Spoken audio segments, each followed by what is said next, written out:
بسم اللہ الرحمن الرحیم۔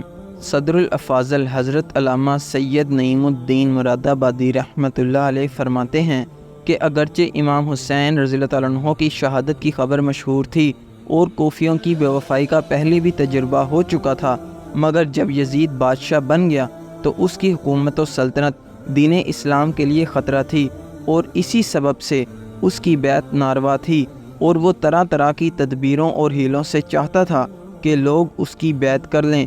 ان حالات میں کوفیوں کا بپاس ملت یزید کی بیعت سے دستکشی کرنا اور حضرت امام حسین رضی اللہ تعالیٰ عنہ سے طالب بیعت ہونا امام پر لازم کرتا تھا کہ ان کی درخواست قبول فرمائیں۔ جب ایک قوم ظالم و فاسق کی بیعت پر راضی نہ ہو اور صاحب استقاء کے اہل سے درخواست بیعت کرے، اس پر اگر وہ ان کی استدعا قبول نہ کرے تو اس کے یہ معنی ہوتے ہیں کہ وہ اس قوم کو اس جابر ہی کے حوالے کرنا چاہتا ہے۔ امام حسین رضی اللہ تعالیٰ عنہ اگر اس وقت کوفیوں کی درخواست قبول نہ فرماتے تو بارگاہ الہی عز و جل میں کوفیوں کے اس مطالبے کا امام حسین رضی اللہ تعالیٰ عنہ کے پاس کیا جواب ہوتا کہ ہم ہر چند در پہ ہوئے، مگر امام حسین رضی اللہ تعالیٰ عنہ بیعت کے لیے راضی نہ ہوئے۔ بدین وجہ ہمیں یزید کے ظلم و تشدد سے مجبور ہو کر اس کی بیعت کرنا پڑی۔ اگر امام حسین رضی اللہ تعالیٰ عنہ ہاتھ بڑھاتے تو ہم ان پر جانیں فدا کرنے کے لیے حاضر تھے۔ یہ مسئلہ ایسا درپیش آیا جس کا حل بجز اس کے اور کچھ نہ تھا کہ حضرت امام حسین رضی اللہ تعالیٰ عنہ ان کی دعوت پر لبیک فرمائیں۔ اگرچہ اکابر صحابہ کرام حضرت ابن عباس، حضرت ابن عمر، حضرت جابر، حضرت ابو سعید، حضرت ابو واقد لیثی وغیرہم رضی اللہ عنہم اجمعین حضرت امام حسین رضی اللہ تعالیٰ عنہ کی اس رائے سے متفق نہیں تھے اور انہیں کوفیوں کے عہد و مواثق کا اعتبار نہ تھا۔ امام حسین رضی اللہ تعالیٰ عنہ کی محبت اور شہادت امام حسین رضی اللہ تعالیٰ عنہ کی شہرت ان سب کے دلوں میں اختلاج پیدا کر رہی تھی، گویا کہ یہ یقین کرنے کی بھی کوئی وجہ نہ تھی کہ شہادت کا یہی وقت ہے اور اسی سفر میں یہ مرحلہ درپیش ہوگا، لیکن اندیشہ مانے تھا۔ حضرت امام حسین رضی اللہ تعالیٰ عنہ کے سامنے مسئلے کی یہ صورت درپیش تھی کہ اس استدعا کو رد کرنے کے لیے عذر شرعی کیا ہے۔ ادھر ایسے جلیل القدر صحابہ علیہم الرضوان کے شدید اصرار کا لحاظ، ادھر اہل کوفہ کی استدعا رد فرمانے کے لیے کوئی شرعی عذر نہ ہونا حضرت امام حسین رضی اللہ تعالیٰ عنہ کے لیے نہایت پیچیدہ مسئلہ تھا، جس کا حل بجز اس کے کچھ نظر نہ آیا کہ پہلے حضرت امام مسلم رضی اللہ تعالیٰ عنہ کو بھیجا جائے۔ اگر کوفیوں نے بدعہدی اور بے وفائی کی تو عذر شرعی مل جائے گا، اور اگر وہ اپنے عہد پر قائم رہے تو صحابہ کو تسلی دی جا سکے گی۔ حضرت سیدنا مسلم بن عقیل رضی اللہ تعالیٰ عنہ نے اہل کوفہ کی بے پناہ عقیدت و محبت کو دیکھ کر حضرت سیدنا امام حسین رضی اللہ تعالیٰ عنہ کی خدمت میں لکھ بھیجا کہ ہزاروں افراد نے میرے ہاتھ پر بیعت کر لی ہے اور یہاں کے سب لوگ آپ کی تشریف آوری کے منتظر ہیں، آپ فوراً تشریف لے آئیں۔ حضرت سیدنا امام حسین رضی اللہ تعالیٰ عنہ نے اس اطلاع کے بعد کوفہ جانے کا عزم صمیم کر لیا، اور ادھر کوفہ میں جو فساد برپا ہو چکا تھا اس کی آپ کو اطلاع نہیں ہوئی تھی۔ حضرت سیدنا امام حسین رضی اللہ تعالیٰ عنہ نے 3 ذی الحجہ 60 سنہ ہجری کو اپنے اہل بیت و خدام وغیرہ کل 82 افراد کو ہمراہ لے کر راہ عراق اختیار فرمائی۔ راستے میں حضرت سیدنا امام حسین رضی اللہ تعالیٰ عنہ کو کوفیوں کی بدعہدی اور حضرت سیدنا مسلم بن عقیل رضی اللہ تعالیٰ عنہ کی شہادت کی خبر مل گئی تھی۔ اس پر امام حسین رضی اللہ تعالیٰ عنہ کے رفقا کی آراء مختلف ہوئیں، اور ایک بار آپ رضی اللہ تعالیٰ عنہ نے بھی واپسی کا قصد ظاہر فرمایا، لیکن بہت گفتگو کے بعد یہی طے پایا کہ سفر جاری رکھا جائے اور واپسی کا خیال ترک کر دیا جائے۔ حضرت سیدنا امام حسین رضی اللہ تعالیٰ عنہ نے بھی اس رائے سے اتفاق کیا اور قافلہ آگے چل دیا، یہاں تک کہ حضرت سیدنا امام حسین رضی اللہ تعالیٰ عنہ نے کربلا میں نزول فرمایا۔ یہ محرم الاحرام 61 سنہ ہجری کی 2 تاریخ تھی۔ آپ رضی اللہ تعالیٰ عنہ نے اس مقام کا نام دریافت کیا تو معلوم ہوا کہ اس جگہ کو کربلا کہتے ہیں۔ حضرت سیدنا امام حسین رضی اللہ تعالیٰ عنہ کربلا سے واقف تھے۔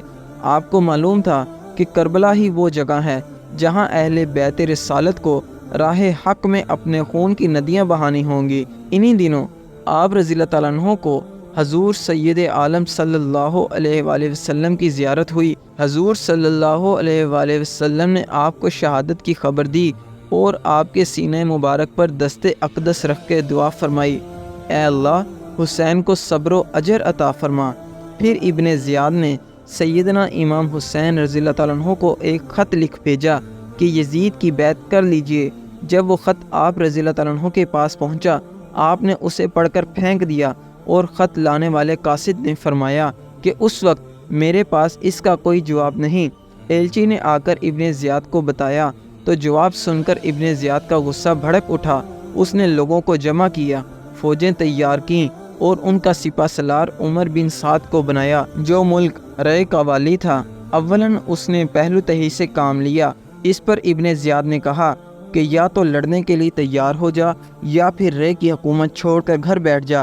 ابن سعد نے رے کی حکومت اختیار کی اور 22,000 سوار اور پیادہ لشکر لے کر نواسہ رسول حضرت امام حسین رضی اللہ تعالیٰ عنہ سے لڑنے چل پڑا، یہاں تک کہ یہ لوگ دریائے فرات کے کنارے پر قابض ہو کر قافلہ سیدنا امام حسین رضی اللہ تعالیٰ عنہ اور پانی کے درمیان حائل ہو گئے۔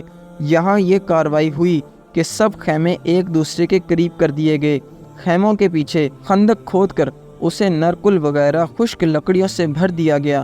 اب حضرت امام حسین رضی اللہ تعالیٰ عنہ کے رفقا ان کاموں سے فارغ ہو کر سیدنا امام حسین رضی اللہ تعالیٰ عنہ کی خدمت میں حاضر ہوئے اور سیدنا امام رضی اللہ تعالیٰ عنہ اپنے اہل اور ساتھیوں سے فرما رہے ہیں کہ صبح دشمن سے ہمارا مقابلہ ہے، میں نے بخوشی تمام تم سب کو اجازت دی، ابھی رات باقی ہے، جہاں جگہ پاؤ چلے جاؤ اور ایک ایک شخص میرے اہل بیت میں سے ایک ایک کو ساتھ لے جائے۔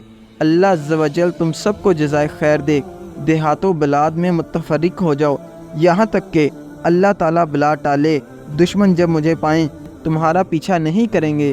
یہ سن کر امام کے بھائیوں، صاحبزادوں، بھتیجوں اور عبداللہ بن جعفر کے بیٹوں نے عرض کی کہ ایسا ہم کس لیے کریں؟ اس لیے کہ آپ رضی اللہ تعالیٰ عنہ کے بعد زندہ رہیں۔ اللہ عز و جل ہمیں وہ منحوس دن نہ دکھائے کہ آپ نہ ہوں اور ہم رہیں۔ یہاں تک کہ ابن سعد نے اپنے لشکر کے ساتھ امام حسین رضی اللہ تعالیٰ عنہ اور آپ کے رفقا پر حملہ کر دیا۔ آپ کے رفقا و احباب و برادران و شہزادگان ایک ایک کر کے شہید ہوتے چلے گئے۔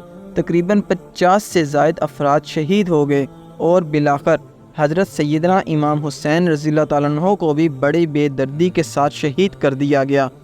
یزید بن معاویہ ابو خالد اموی وہ بدبخت شخص ہے جس کی پیشانی پر اہل بیت کرام علیہم الرضوان کے بے گناہ قتل کا سیاہ داغ ہے۔